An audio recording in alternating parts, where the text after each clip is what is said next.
आपकी राय इस मुद्दे पे बहुत जरूरी है। आप इस घर के सबसे बड़े हैं और ये फैसला आप ही लेंगे। सच्ची मैं जानता हूं कि विराट इस बात से मेरे से राजी नहीं, लेकिन एक बार हमें सोसाइटी और लोगों के बारे में छोड़कर एक इंसान की खुशी के बारे में सोचना चाहिए। वो इंसान जो मेरी माँ है, आपकी बहू। और दादाजी एक बहू बेटी तो होती है, तो उस लिहाज से आप पिता हुए। दादाजी एक पिता ही कन्यादान करते हैं। बस चाहता हूं कि एक बार आप बहू के लिहाज से नहीं, बेटी के लिहाज से सोचिए। बाबूजी, हम वीरेन की बात से बिल्कुल सहमत हैं। इनफैक्ट हमें वीरेन की बात में सच्चाई नजर आ रही है, समझदारी नजर आ रही है। अब अक्सर माँ बाप अपने बच्चों के बारे में सोचते हैं, लेकिन यहाँ एक बेटा अपनी माँ की खुशी के बारे में सोच रहा है बाबूजी। और इस बात के लिए वीरेन पर हमें गर्व है और हमें सबको वीरेन का साथ देना चाहिए। अक्सर ऐसे किस्म के किस्से हम टीवी पर देखते हैं, अखबारों में पढ़ते हैं, और उस वक्त हम बहुत खुश होते हैं, अच्छी अच्छी बातें करते हैं, तारीफ करते हैं, शाबाशी देते हैं। लेकिन अगर ऐसा अवसर हमारे पास आए तो फिर हम झिझकते क्यों हैं बाबूजी? क्यों हम ऐसा नहीं कर सकते बाबूजी? क्यों हम वंशिका भाभी को एक खुशी का तोहफा नहीं दे सकते? स्वामिनी बेटा, तुम ठीक कह रही हो, लेकिन इस मुद्दे पर वंशिका से बात करना बहुत जरूरी है। आखिरकार ये उसके भविष्य और उसकी जिंदगी का सवाल है।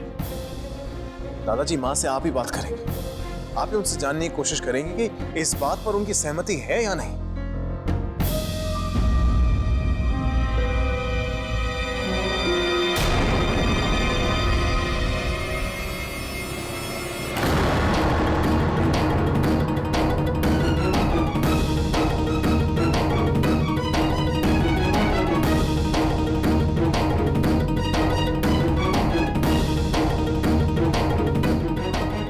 तुम क्या कह रहे हो वीरेन?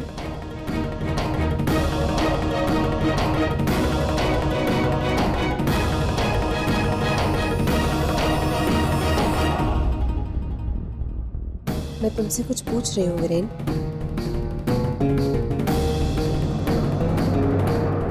भाभी, दरअसल वीरेन आपकी खुशी, आपके भविष्य के बारे में सोच रहा था। वो कह रहा था कि मिस्टर राजीव तलवार के दिल में कॉलेज के दिनों से ही आपके लिए एक झुकाव है, और इसीलिए हम सब सोच रहे थे कि क्या सोच रहे थे आप लोग?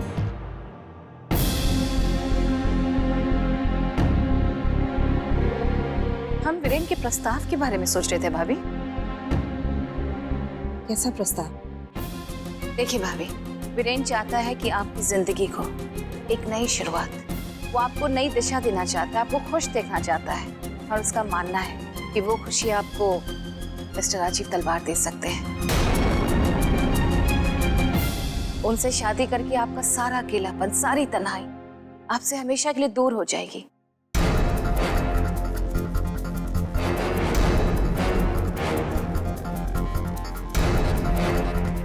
तुम ऐसा कैसे सोच सकते हो वीरेन? तुम्हारे दिमाग में इतना बेतुका बेहुदा ख्याल आया कहाँ से? तुम खुद अपनी माँ के बारे में ऐसा कैसे सोच सकते हो? नहीं माँ, गलत समझ रहे मुझे। भाभी, वीरेन का उद्देश्य आपको ठेस पहुंचाना बिल्कुल नहीं था। वो जो कुछ भी सोच रहा था आपकी खुशी के लिए, आपकी बेहतर जिंदगी के लिए सोच रहा था, और इसमें कोई बुराई नहीं है। भाभी, अगर आप गहराई से सोचेंगी तो वीरेन बिल्कुल भी गलत नहीं है। अगर आपको एक नई जिंदगी और खुशहाल जिंदगी जीने का मौका मिल रहा है और उससे आपका सारा अकेलापन आपसे दूर हो जाता है, तो इसमें क्या गलत है?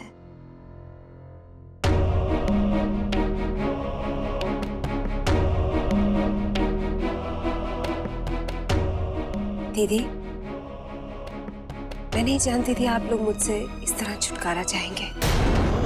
अगर मैं इस घर पर बोझ बन गई हूँ, अगर आप मुझसे पीछा छुड़ाना चाहते हैं तो मुझे कह दीजिए ना, मैं चली जाऊंगी, लेकिन अपने स्वर्गवासी पति की विधवा बनकर, ना कि किसी और की पत्नी बनकर।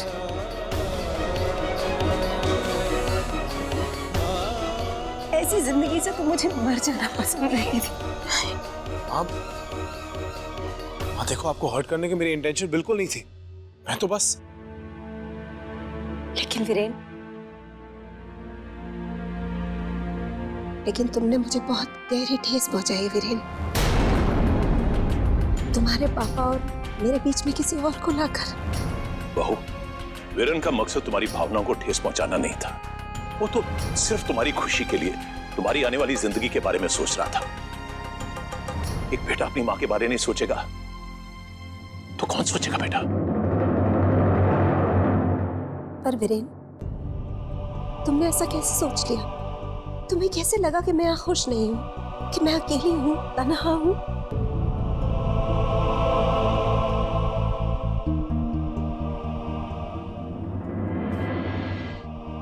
बेटा, मुझे अपनी जिंदगी से कोई शिकायत नहीं। बस कभी कभी अफसोस होता है कि मैं तुम्हारे पापा के साथ ज्यादा वक्त नहीं गुजार पाई। पर गुजरते वक्त के साथ मैंने अपने आप को ढाल लिया है।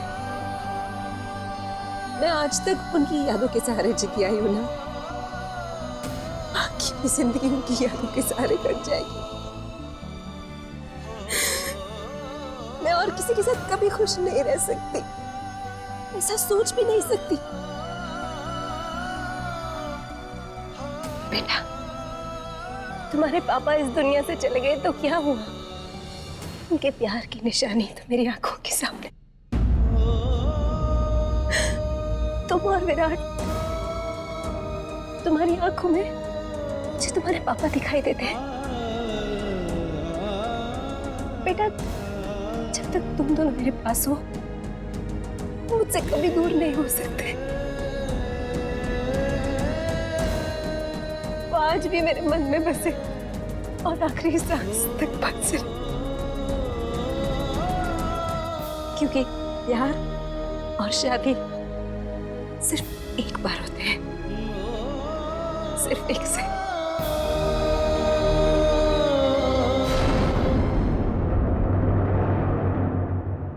फिर अगर तुम सच में चाहते हो कि मैं खुश रहूं, अगर तुम चाहते हो कि मैं अपनी बाकी जिंदगी सुकून से गुजारूं, तो प्लीज मुझे इस घर से अलग करने के बारे में कभी नहीं सोचना।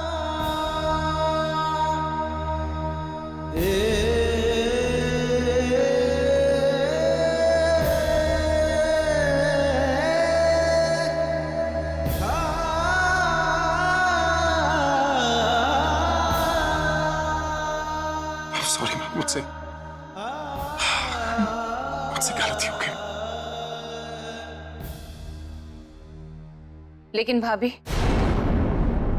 ना तो वीरेन ने और ना ही हमने अभी कोई फैसला लिया था। हम सिर्फ इस मुद्दे पर चर्चा कर रहे थे भाभी। लेकिन अब आपका नजरिया जानने के बाद हम इस विषय पर कभी कोई बात नहीं करेंगे, और ये हमारा वादा है आपसे। मैं जानती हूँ दीदी, इसमें मेरे बेटे का कोई कसूर नहीं है। बस कसूर है तो इतना कि मेरा बहुत ख्याल करता है। मैं बहुत खुश हूँ। गलती हो गई माँ। अब कुछ मत बोलो, मुझे तुमसे कोई शिकायत नहीं है।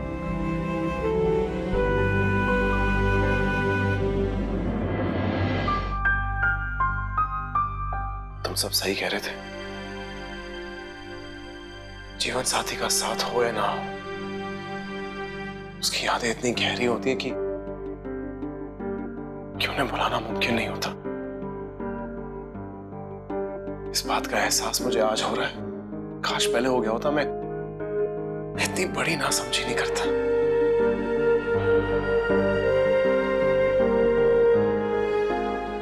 आपके इरादे बिल्कुल गलत नहीं थे वीरेन जी।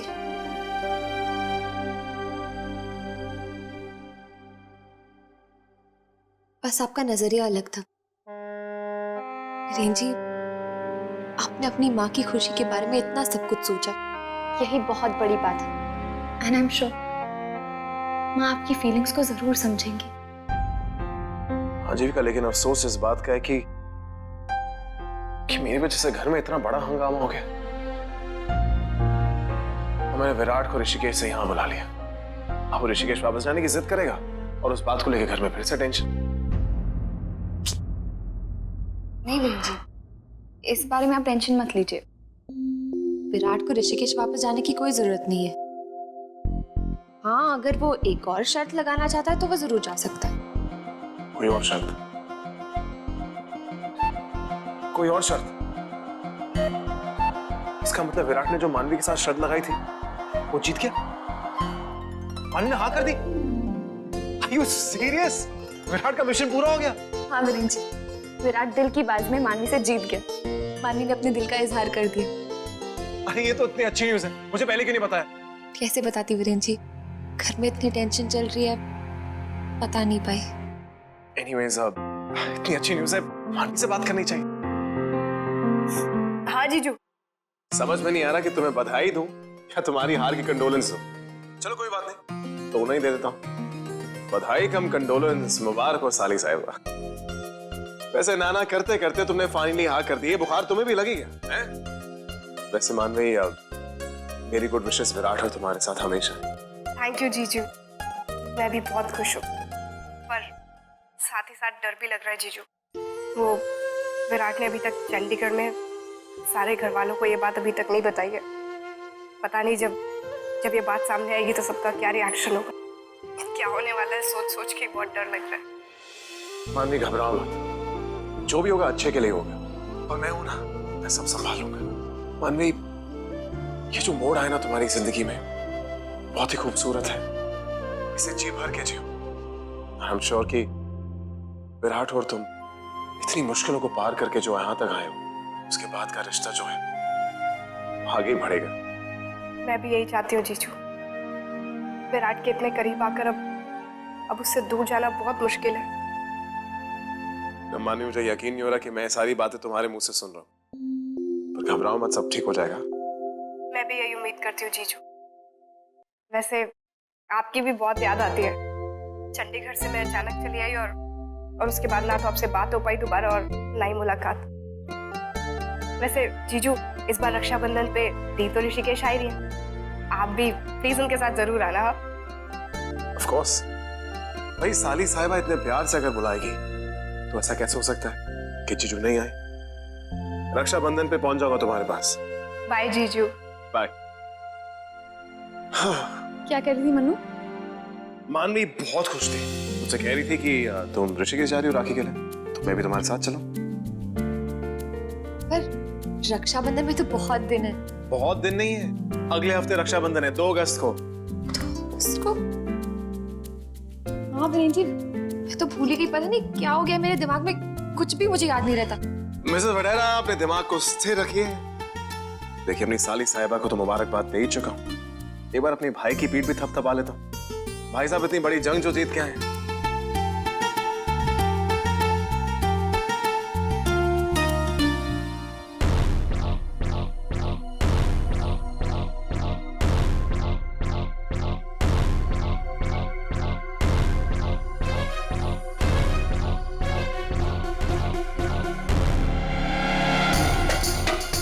ओह, 2 अगस्त।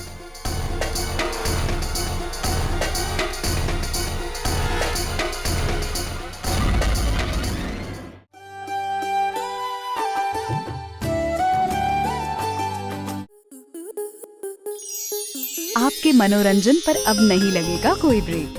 स्टार प्लस के बेहतरीन शोज देखने के लिए लाइक, शेयर और सब्सक्राइब करें स्टार प्लस यूट्यूब पेज को।